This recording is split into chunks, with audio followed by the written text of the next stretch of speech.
Sa Bacolod, Aksyon Radio. Nagpanguna ang Aksyon Radio Bacolod sa pinakaulihing survey sa Nielsen nga kakuha sa commanding radio station share para sa fourth quarter sang tuig 2020. Kami nagapasalamat sa aton mga kaaksyon sa padayon nga pagsalig kag pagsuporta. DYEZ Aksyon Radio Bacolod number 1 with 40.10% radio station share. Number 2, Bombo Radio 38.70%. Number 3, RMN Bacolod 14.50%. Aksyon Radio Bacolod number 1. During this crisis, the result of the survey proves that Aksyon Radio Bacolod serves the public best and will continue to give you the best broadcasting activities. Madamo nga salamat mga kaaksyon for making us number 1. Aksyon Radio Bacolod number 1. Manila Broadcasting Company. Sa balita, komentaryo, isyu, serbisyo publiko. Aksyon Radio. Sa Bacolod, Aksyon Radio. Aksyon Radio. La 6 Action Radio Philippine Standard Time. Ang oras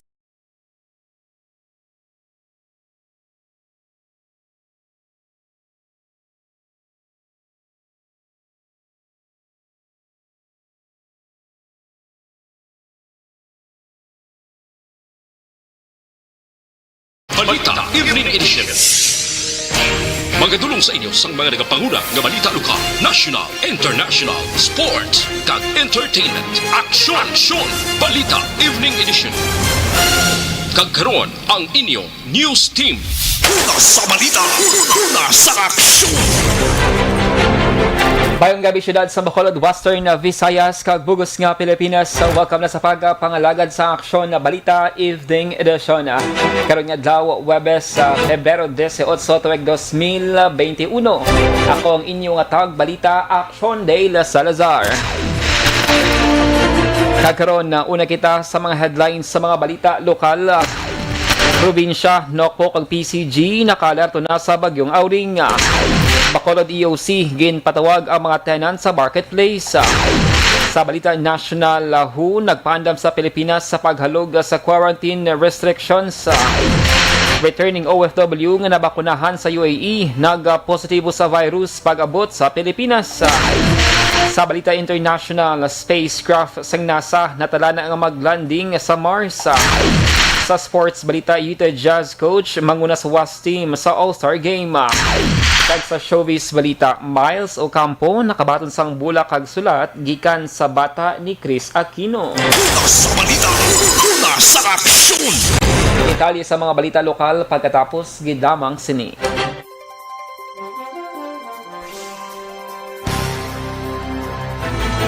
Do not just throw away questions and statements. Kasma ng aton siring nga Facebook page pagiya sa Aksyon Radio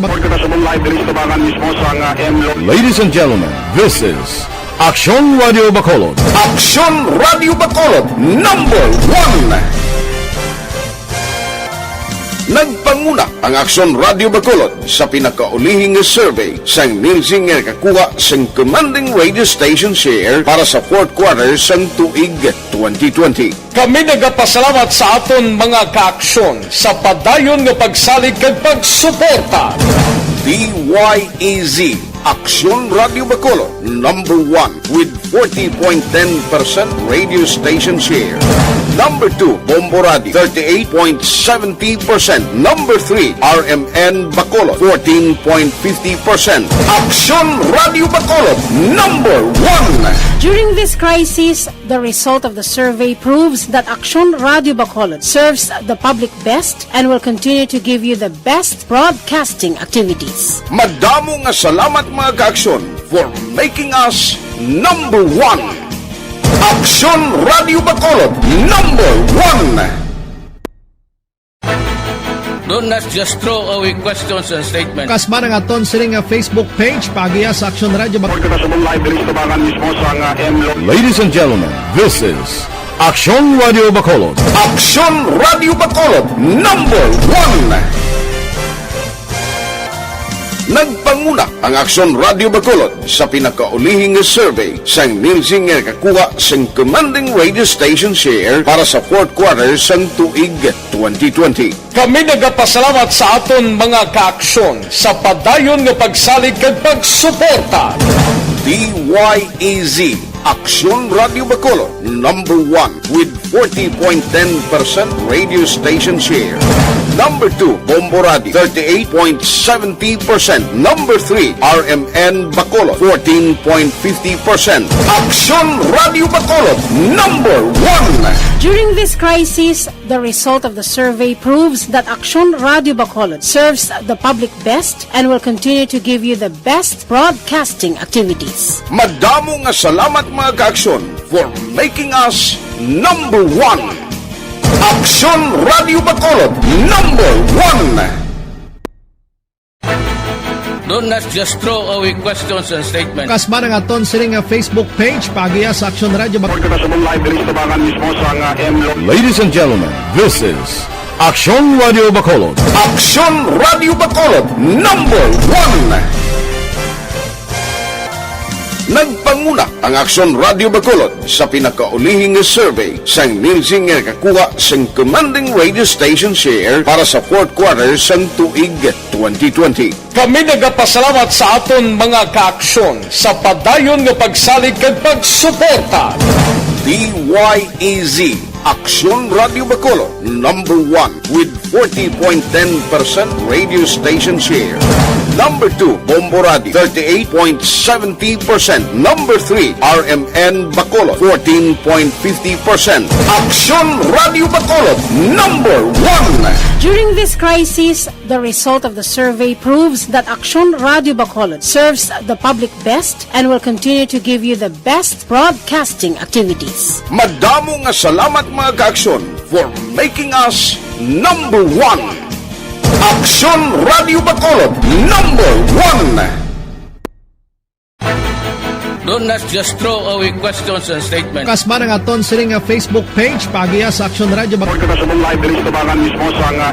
Ladies and gentlemen, this is Aksyon Radio Bacolod. Aksyon Radio Bacolod, number 1. Nagpanguna ang Aksyon Radio Bacolod sa pinakaulihing survey sang Nilsing nga kakuha sang commanding radio station share para sa fourth quarter sang tuig 2020. Kami nagapasalamat sa aton mga kaaksyon sa padayon nga pagsalig kag pagsuporta. DYEZ Aksyon Radio Bacolod number 1 with 40.10% radio station share. Number 2, Bombo Radio, 38.70%. Number 3, RMN Bacolod, 14.50%. Aksyon Radio Bacolod, number 1. During this crisis, the result of the survey proves that Aksyon Radio Bacolod serves the public best and will continue to give you the best broadcasting activities. Madamo nga salamat mga kaaksyon for making us number 1. Aksyon Radio Bacolod, number 1. Don't not just throw away questions and statements. Kasma ng aton sining nga Facebook page pagiya sa Aksyon Radio Bacolod. Ladies and gentlemen, this is Aksyon Radio Bacolod.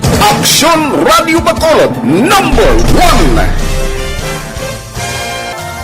Nagpanguna ang Aksyon Radio Bacolod sa pinakaulihing survey sang Nilsing nga kakuha sang commanding radio station share para sa fourth quarter sang tuig 2020. Kami nagapasalamat sa aton mga kaaksyon sa padayon nga pagsalig kag pagsuporta.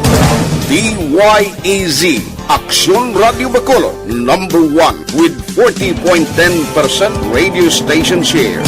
Number 2, Bombo Radio, 38.70%. Number 3, RMN Bacolod, 14.50%. Aksyon Radio Bacolod, number 1. During this crisis, the result of the survey proves that Aksyon Radio Bacolod serves the public best and will continue to give you the Sa aksyon!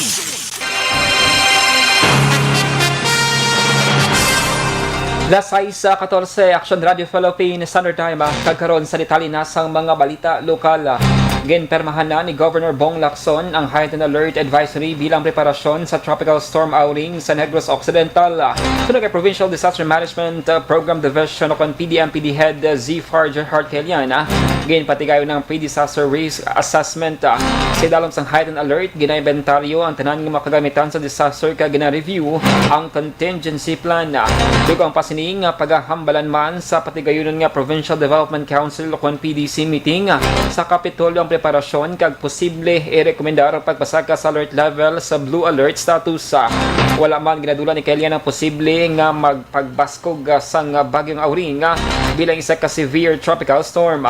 Sunod kay Kelian, ang bagyo ang paabot nga magalaslas sa Negros Occidental sa Martes o Merkules sa masunod nga simana. Heightened alert pa lang kita, no? The governor has signed the advisory for heightened alert, no? Because nga medyo malayo pa ang bagyo, no? We have to do the pre-disaster risk assessment. Nabatyan si PDMPD Head Kaelian. Samtang naka-alerto naman ang makatapos ang Philippine Coast Guard o PCG diri sa may Negros Occidental kasunod sa pagsulod sa Philippine Area of Responsibility sang bagyong Auring. Sunod kay PCG Negros Occidental Head Captain Ludovico Lebrilla Jr. Iyan na ginmanduan ang mga substation commanders supod sa ilang mga personnel nga mangin mabinantayon sa ilang areas of responsibility. Kalakip na ang pag-alerto sila quick response team kag mangin handa sa pagresponder sa tion sang pagbaha. Nagapangabay man si Lebrilla sa mga magagmay nga maging isda nga likawan ang pagpalawod samtang malain pa ang panahon.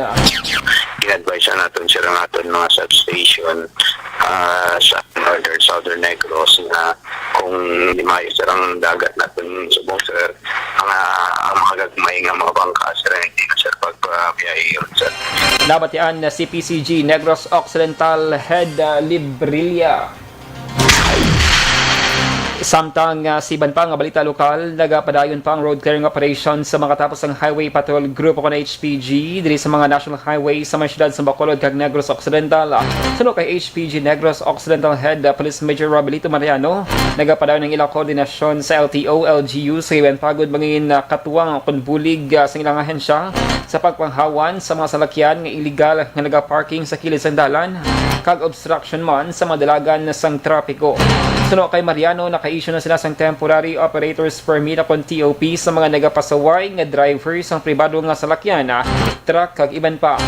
Nagpangabay man si Mariano sa mga enforcement unit sang tagsa ka mga LGUs nga i-maintenar ang katawhayan sa mga national highway base man sa mando sang DILG.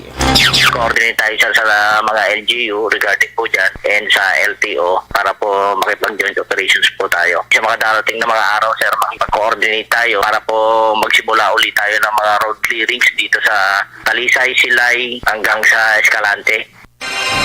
Nabatyan si Negros Occidental HPG Head Mariano. Sa iban nga balita lokal, ginpadala na sang imbitasyon sa Emergency Operations Center sang Bacolod City ang tanan nga mga tenants sa marketplace kinahamtang malapit sa may Bacolod Government Center para sa natalanang meeting sa adlaw sang Lunes sa Pebrero 22. Sunod kay City Administrator kag EOC Executive Director M. Ang, iningalihok ang nagatuyo nga ipahanumdum sa tanan nga mga negosyante sa lugar sa pagsunod sa safety kag health protocol nga ginapatuman sang syudad. Dugang paniang nagakadapat nakadangat sa EOC ang reklamo angot sa ginaligara natabo nga paginutok kasama customer sa lugar antes ang selebrasyon sang Valentine's Day. May alegasyon man nga mayara sang ginpatigayon nga concert sa lugar kun nga natabo ang mga sitwasyon apang ini ang wala sang kamatuoran suno kay ang base man sa ila inisyal nga pagpangusisa. We have invited all the tenants there nga makadto diri sa EOC, ma-meeting kami sa tanan ng mga tenants na invite na padala nila naman sila invitation for Monday. So, ma-remind kami sa igla sa mga protocols kag ang workplace safety. Dapat yan ang tingog ni Bacolod City Administrator M. Ang. Sa katapusan nga balita lokal, patay on the spot si Joseph Ordineza sa Puroclaya, Barangay Talok, Syudad sang Bago matapos nalapakan sang tanker sang Amity Volunteer Fire Brigade nga may karga sang tubig sa may dalan Lacson Extension at tubangan sang Petron Gasoline Station sa may Barangay Singkang Airport, Syudad sang Bacolod kagabi. Si Ordineza ang driver sing Kawasaki Fair 125 nga nalapakan sang Sinotrack tanker nga napanagiyahan sang Amity. Voluntaryo naman nga nagsungkang driver nga si Ariel Minor, 46 anyos, kag residente sang Barangay Malubon, Syudad sang Sagay. Sa interview sa Aksyon Radyo kay Minor, iyagin pahayag nga madasig ang dalagan sang motor ni Ordineza. Ag aksidente ini nga nag-slide padulong sa iya direksyon. Nag-apply man sang preno si Minor apang bangod sa kadako kag kabugat sang iyang karga. Nalabot niyang motor nga ginasakyan sang biktima. Ginahulat ni Police Master Sergeant Randy Abelion, Traffic Investigator sa Police Station No. 8 ang pagkatuman sang pamilya sang biktima agod matubang ang driver nga nakabunggo kay Ordineza. Sa balita, nasa aksyon! Lasay sa 20 Action Radio Philippines Standard Time DTX 500 capsule mga ka-aksyon na piligid magkalipat DTX 500.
Mayong gabi sa mga ka-aksyon namon nga nag-monitor kang nag-tune in subong sa mga nagkalilayan nga social media platforms sang DYEZ. By the way, mabatian mo kami pagi sa mga YouTube channel, Aksyon Radyo Bacolod, kag syempre sa www.actionradiobacolod.com.ph mga ka-aksyon And this time, check na to ang comment section sa ating Facebook Live, sa ating evening newscast, karon nga Thursday night mga ka-aksyon.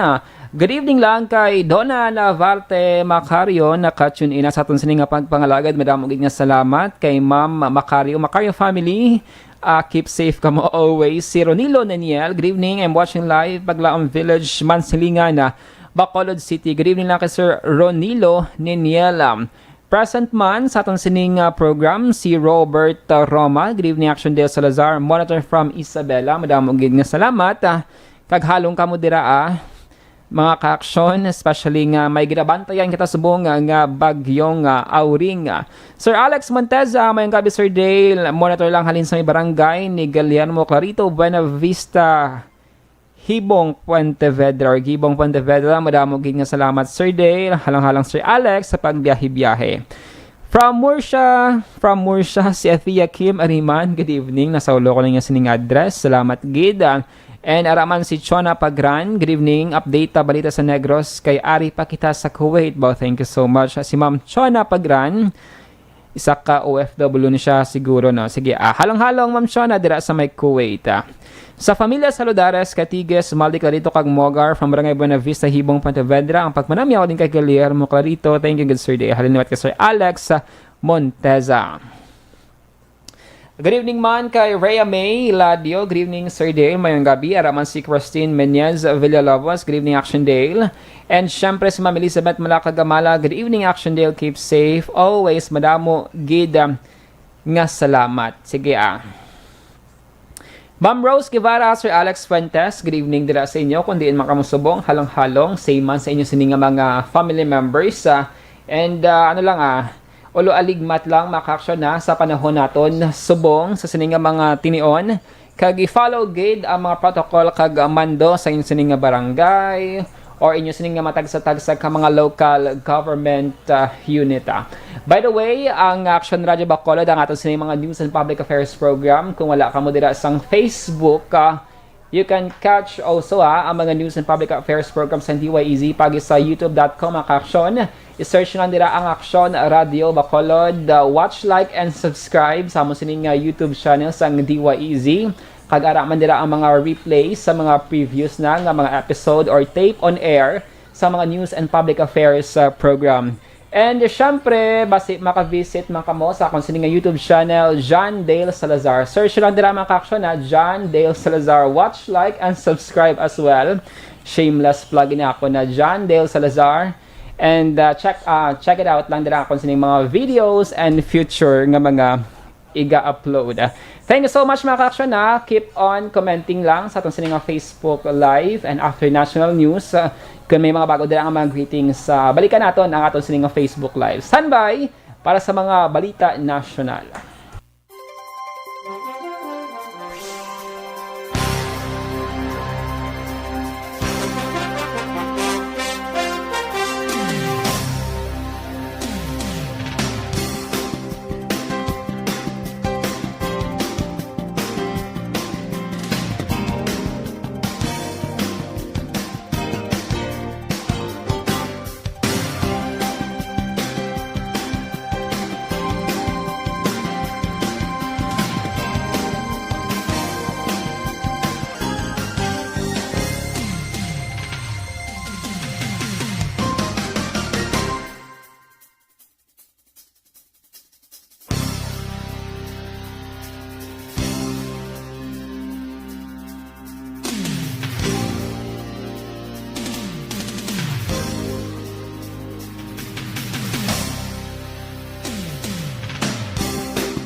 Antes sa mga balita nasyonal, kadto kita na sa aton sining weather update sa sining mga tinion. Naging isa na ka-tropical storm category ang bagyong Auring. Sa pinaka-latest nga weather bulletin, nga issue sa pag-asa subong hapon.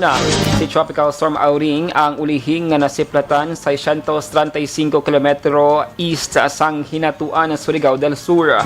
Dala sining kabasko gasang hangin nga naglambot sa 65 km per ora kag pagmadlos nga 80 km per ora. Ang bagyong nagahulag northwestward sa kalasigon nga 10 km per ora. Nakna alas 11 karon nga gabi magapagwa ang pag-asa sang masunod nga weather bulletin. Samtang sa mga balita nasyonal, ginpahayag sa World Health Organization na nga posible mayara sang pagsaka sang COVID-19 cases sa tion nga halugan ang napatuman nga quarantine restriction sa tunga sang pamahong sang bagong COVID-19 variant. Suno kay WHO Country Representative Rabindra Abiyasenghe, wala pa na flatten ang COVID-19 cases kag dapat mangin conscious bangod sa mataas nga transmission sa komunidad kag bangod man sa bagong nga variant. Dugang pasining nga naintindihan sang WHO ang problema sa ekonomiya apang ang mga regulasyon ang dapat ginatunan sang husto antes ipatuman. Sunod pa sa WHO official na contain sang Pilipinas ang paglaptas sang virus kag nalikawan nga ma-overwhelm ang health system pagi sa mga restrictions. Una na nga graduso sang NEDA nga umpisa Marso ipatuman ang MGCQ sa bug-os nga Pilipinas. Samtang nagpositibo sa COVID-19 ang isa ka returning OFW nga asymptomatic gikan sa United Arab Emirates sa UAE sa pihakay ni ang nabakunahan. Suno kay DOH 7 spokesperson Mary Jean Doreche, ang OFW nagpauli sa Enero 5 matapos nabakunahan sa 2 ka doses ng COVID-19 vaccine sa nagligad nga Desyembre 12 tuig 2020 kag Enero 2 tuig 2021. Nagpositibo sa virus ang OFW samtang nagapay dalom sa quarantine kag testing procedures para sa mga returning OFWs. Nagpositibo man sa virus ang 5 sa 7 ka miyembro sa iya pamilya kagkaron naka-isolate na. Ginpathag ni Loreche ang isa ka tawo nga natagan sang bakuna ang wala sang garantiya ngay ni ang makaangkon sang immunity. Dugang pasning nga lakip sa epekto sang bakuna nga malikawan ang severe diseases o kon malikawan nga maglala ang sitwasyon o kon hindi na kinahanglan nga ma-ICU.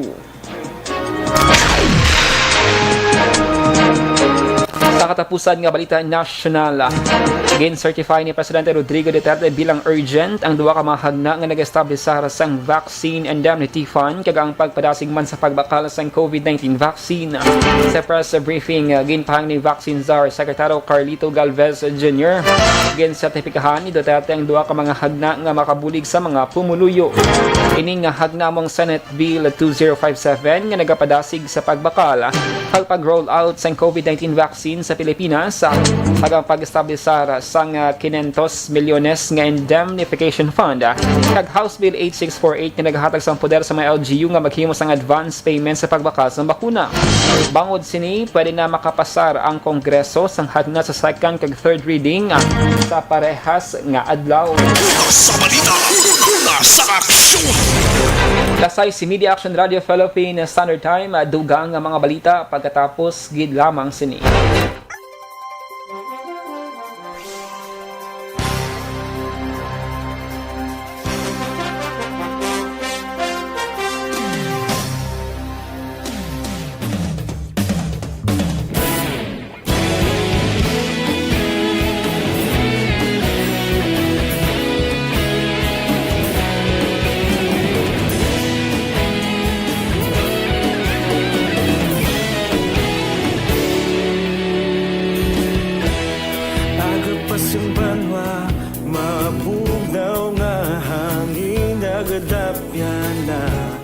Ikaw nang ginapamati ang amon ginasandigan. Tingog sang probinsya, kamatuuran ginapalap na. Minsay nga may dala, paglaong kag kasanan. Tinuig na nagligan, ikaw gihapon ang ako nga istasyon. Sa pagbutlak sang adlaw, sa pagtuhaw sang biton. Mga balita may dala inspirasyon. Aksyon radyo, bakolog man sa gihapon. Padayon Aksyon radyo, bakolog saludo sa imo. Padayon Aksyon radyo, salamat kisa pagserbisyo. Patas kag balanse, matuod nga mensahe, wala sang hinagang pilihan. Padayon Aksyon radyo.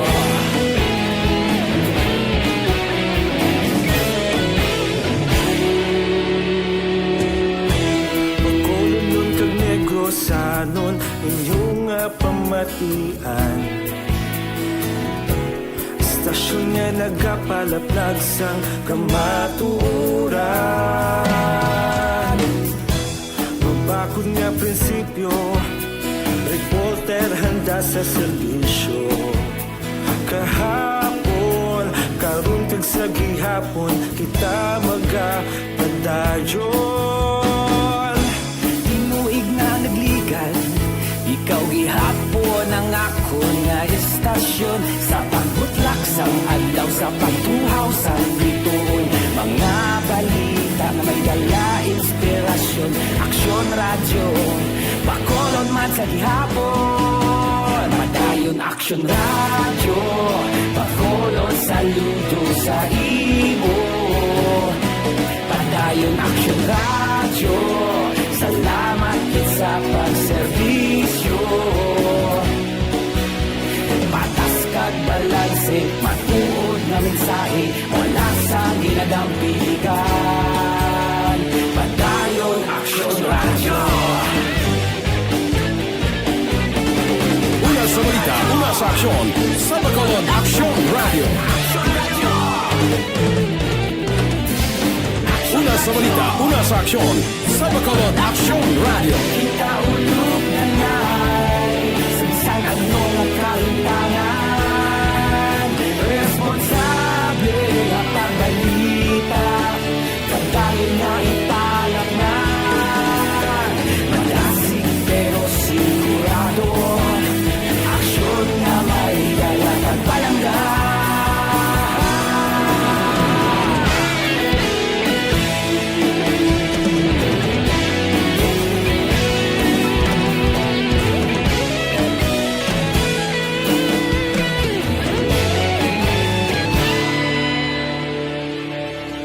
Padayon Aksyon Radyo, Bacolod saludo sa imo. Padayon Aksyon Radyo, salamat gid sa pagserbisyo. Padayon Aksyon Radyo, Bacolod saludo sa imo. Padayon Aksyon Radyo, salamat gid sa pagserbisyo. Patas kag balanse, matuod ng mensahe, wala sang ginadampigan. Padayon Aksyon Radyo.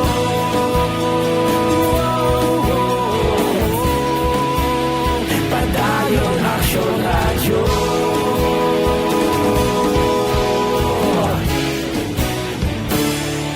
Padayon Aksyon Radyo.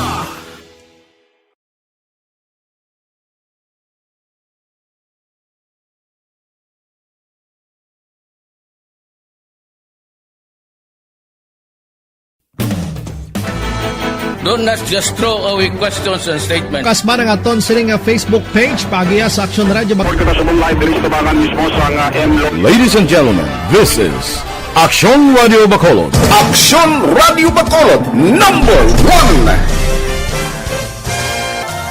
Nagpanguna ang Aksyon Radio Bacolod sa pinakaulihing survey sa Nilsing nga kakuha sa commanding radio station share para sa fourth quarter sa tuig 2020. Kami nagapasalamat sa aton mga kaaksyon sa padayon nga pagsalig kag pagsuporta.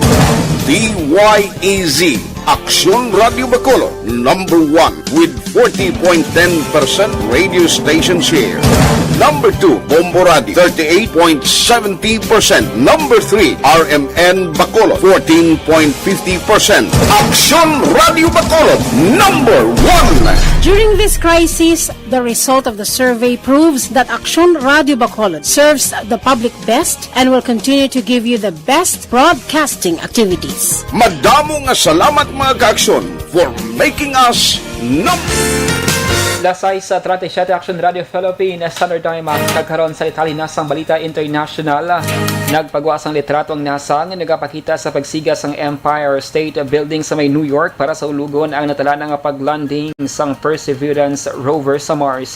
Inina ang ikatatlo nga spacecraft nga nagkadto sa Mars subong nga bulan sang Pebrero.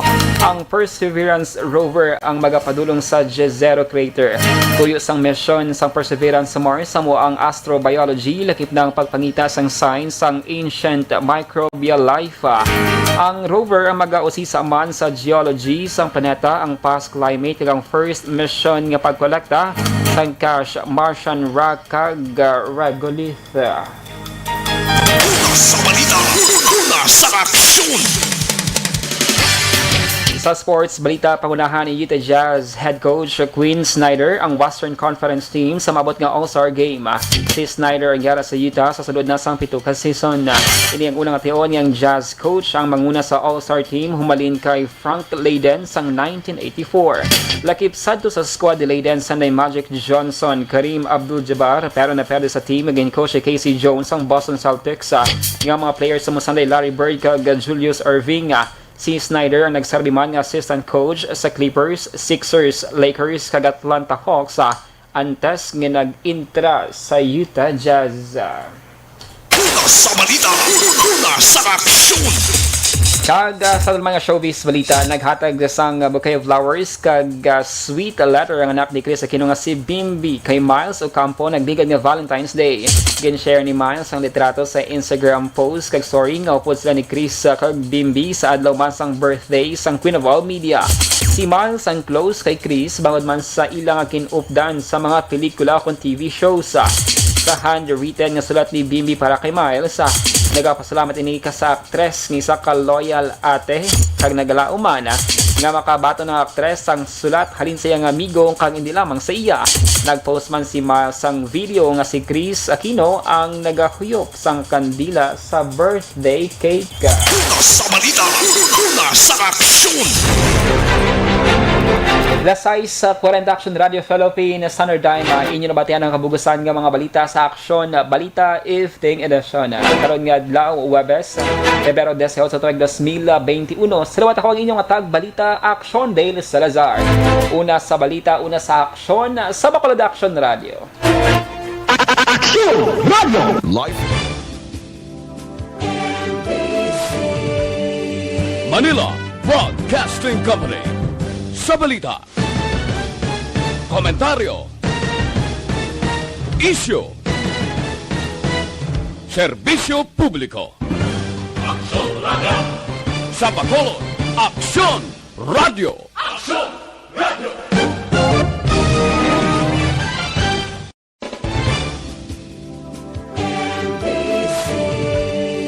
Manila Broadcasting Company.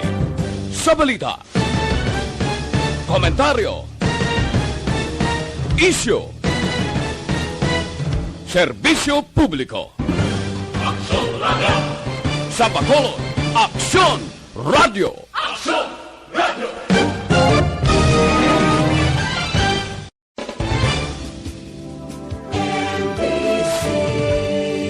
Manila Broadcasting Company.